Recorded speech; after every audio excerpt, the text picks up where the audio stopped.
voit bien qu'il y a des actions de court terme, des actions sur la vie courante à mener en permanence, à la fois dans les changements de comportement, dans les changements de type de transport.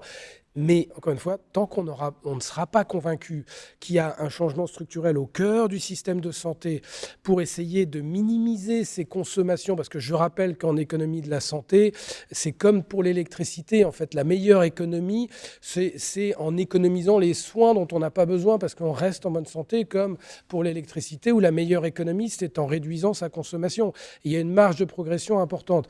Puisque le médicament ou le produit de santé est au cœur de la production de CO2, regardons comment est-ce qu'on peut réduire cette consommation par une meilleure santé, parce que je rappelle qu'aujourd'hui, on est sur des rythmes de 7 à 8% de hausse de volume de la consommation de médicaments. Et ce n'est pas de la gabegie ou de l'abus. Il y en a toujours, de tout temps, il y a eu de la gabegie et de l'abus. C'est parce qu'on a une explosion des pathologies chroniques. Et quand vous regardez et parce qu'il y a un vieillissement historique de la population. Je rappelle que les plus de 75 ans vont passer de 6 millions en 2020 à 12 millions, j'arrondis au million près, vous m'en excuserez, en 2050. On n'a jamais vu ça, c'est un doublement.